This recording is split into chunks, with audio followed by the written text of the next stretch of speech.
Bogus डॉक्टरांना गर्भपाताच्या गोळ्यांची विक्री करणारा मेडिकल चालकास अटक। कोल्हापूर फुलेवाडी येथील बोगस डॉक्टर दगडू बाबूराव पाटील याला गर्भपाताच्या गोळ्यांची विक्री करणारा मेडिकल चालक योगेश शंकर निगवेकर वय 42, राहणार गंगावेश, कोल्हापूर याला जुना राजवाडा पोलिसांनी मंगळवारी दिनांक 4 रोजी अटक केली। त्याला बुधवार दिनांक 5 रोजी न्यायालयात हजर करण्यात येणार आहे। आतापर्यंत पोलिसांनी या गुन्ह्यातील 5 जणांना अटक केली आहे। मेडिकल चालकास गोळ्यांचा पुरवठा करणारा या व्यक्तीचा शोध चालू असल्याची माहिती जुना राजवाडा पोलिसांनी दिली।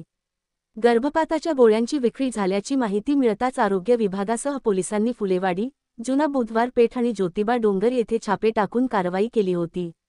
20 डिसेंबर 2024 रोजी केलेल्या कारवाईत बोगस डॉक्टर दगडू पाटील याच्यासह 4 अटक केली। या टोळीला गर्भपाताच्या गोळ्यांची विक्री करणार या संशयितांचा शोध चालू होता। गंगावेशीतील दत्त मेडिकलचा मालक योगेश निगवेकर यानेच गर्भपाताच्या गोळ्यांची विक्री केल्याचे स्पष्ट होताच पोलिसांनी आज मंगळवार दिनांक 4 रोजी त्याला घरातून अटक केली। त्याने आतापर्यंत किती जणांना आणि किती गोळ्यांची विक्री केली याची चौकशी चालू असल्याचे तपास अधिकारी उपनिरीक्षक महेश पाटील यांनी सांगितले।